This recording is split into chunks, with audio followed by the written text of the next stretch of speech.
Hi, I'm Colin and welcome to How to Paint Watercolors. So if you're ready, we'll get started and we'll paint this one.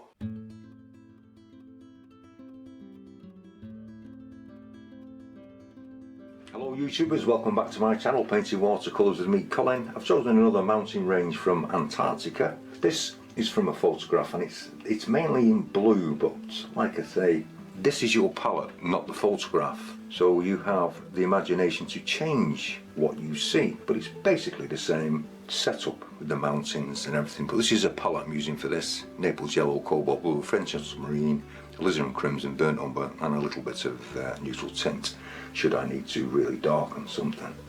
And I'm just leaving a thin film of water on the paper, dried off the mountains, and put some masking fluid over the tops just to keep them clean.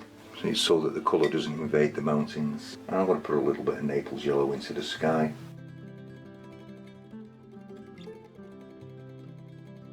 Just along the bottom, around the mountain there.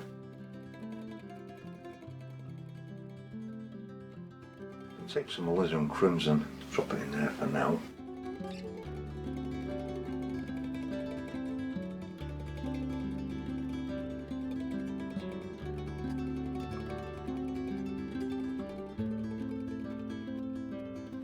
I'll take some of the cobalt blue and I'm just going to mix it with the crimson. I do want some bright blue in this. It means it's just slightly violet blue. When you hit the Naples yellow, you shouldn't get a green.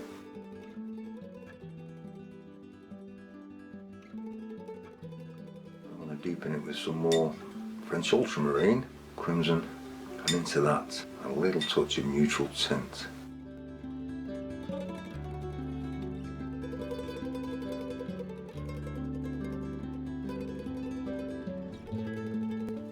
A bit more blue to it.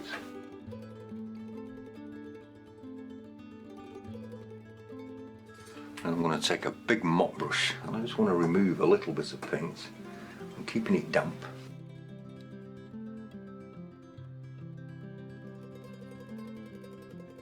This is just going to add some extra interest. And once I've done that, take some clean water and I'm just going to drop this in and allow this to push the colour.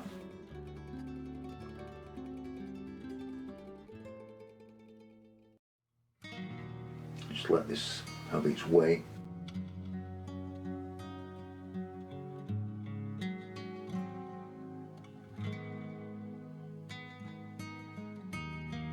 Trying not to play with it too much.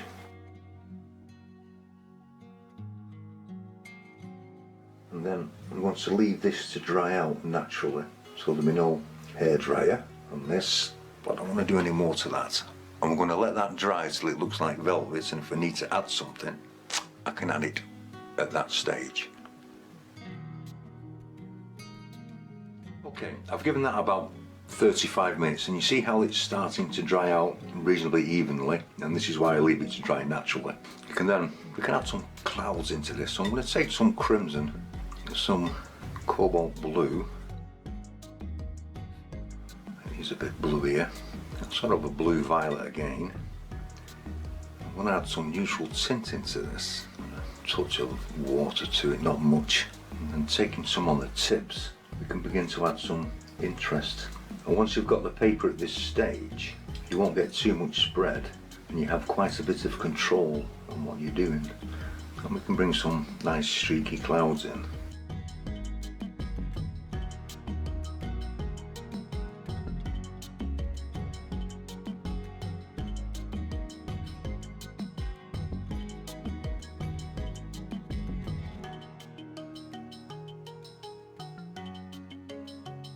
I think that's all I want to put in that for that.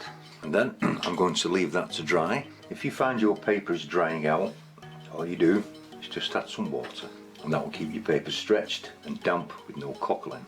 And you're going to leave that to dry. Now that your sky's dry, what we're going to do, I'm going to put in these background mountains, and these need to be very pale. So I'm going to do the mountains separately, but we'll get this back one in first. So I want some cobalt blue. I want plenty of water in this. Like I say, I want it to be almost a stain. tiny bit of crimson, but mainly on the blue side. And I just want to grey it a little bit with some burnt umber. I'm just adding specks at a time. I think that will do it.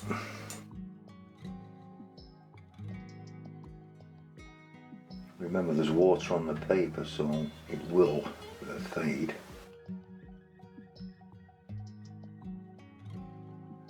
Get very pale as it comes over here. Take some water to it, just to really pale it down. Then with a kitchen towel, take out some of the white slopes.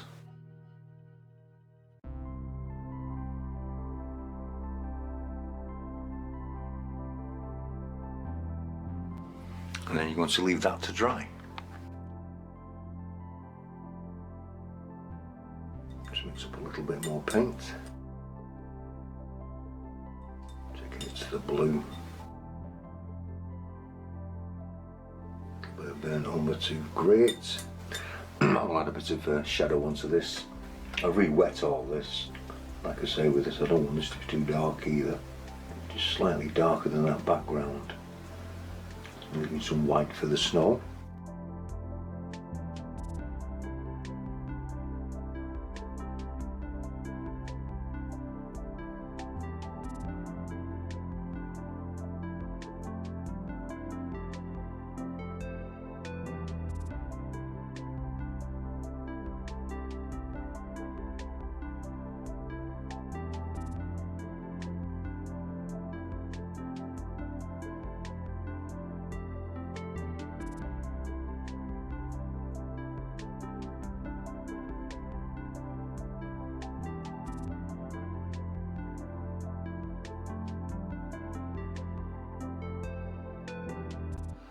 And I'm going to leave that to dry.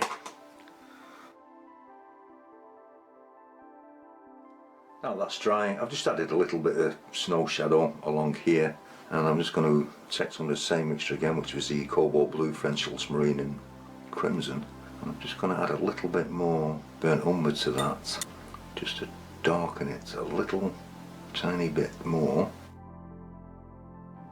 Bring some of that over here and let it down with some water, and then we can start to put some of the shading in on these mountains. So I don't want these to be too strong. Dry brush almost, just hitting this, just almost like an extra stain. I'm using a very fine detail brush for this because the painting's small, and the bigger the brush you use sometimes the more paint it will put on, but you lose some of the detail. I'm just going to do a bit at a time. Just giving the approximation of what it looks like.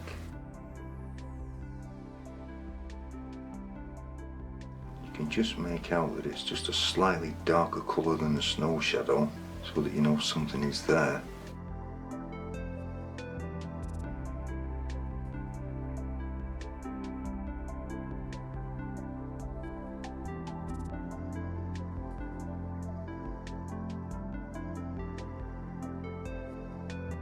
Come closer, I'm going to make these two a little stronger.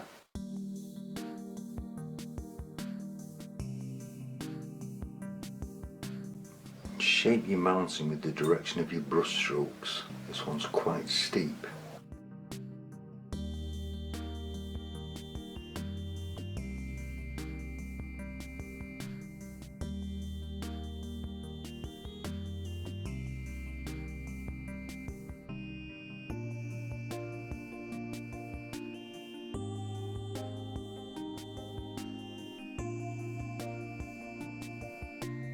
A little bit more burnt umber in, a little bit of French ultramarine to make the next bit a little bit darker.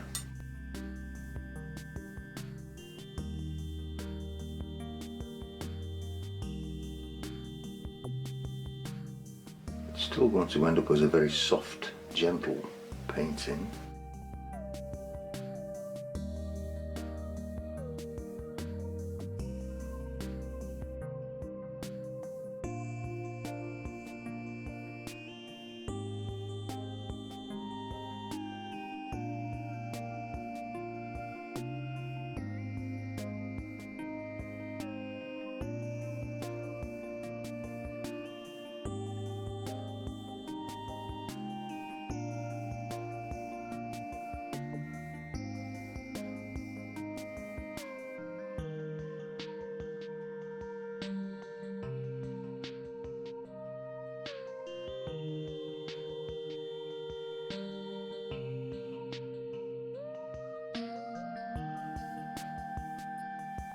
You can begin to bring some shadow in on some of this. Some parts will be darker than others.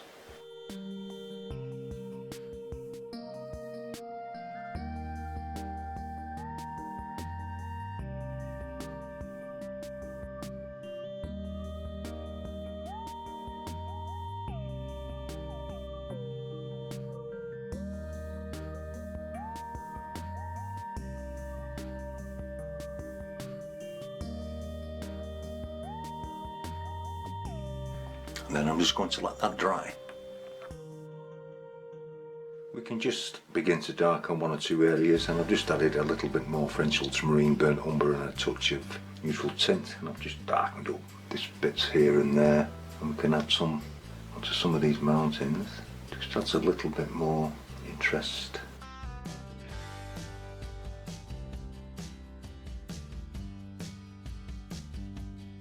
Dry brush again, basically.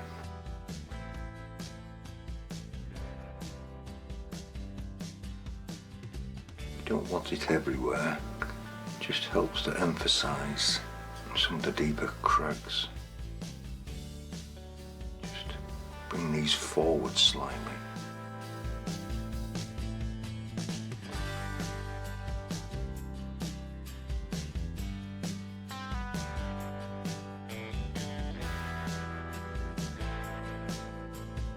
You can make this painting your own from a photograph. You can adjust it, make the mountains bigger or smaller. It really is up to you.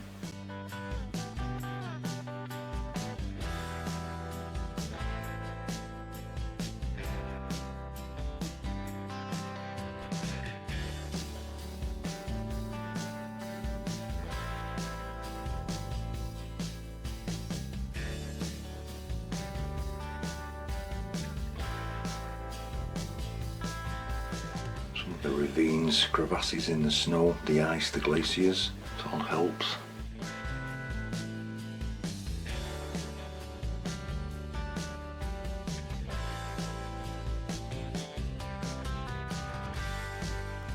A bit of movement in the snow there, and then we're going to let that dry. Re-wet the whole of your foreground, and I'm just taking some of the cobalt blue and I'm just re-bluing this back up again, and we can do the foreground. And I don't want this to be too strong, to be honest. There's some rocks and small things in this.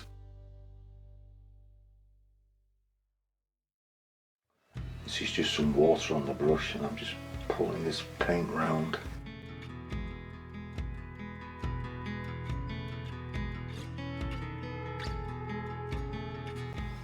To leave some white.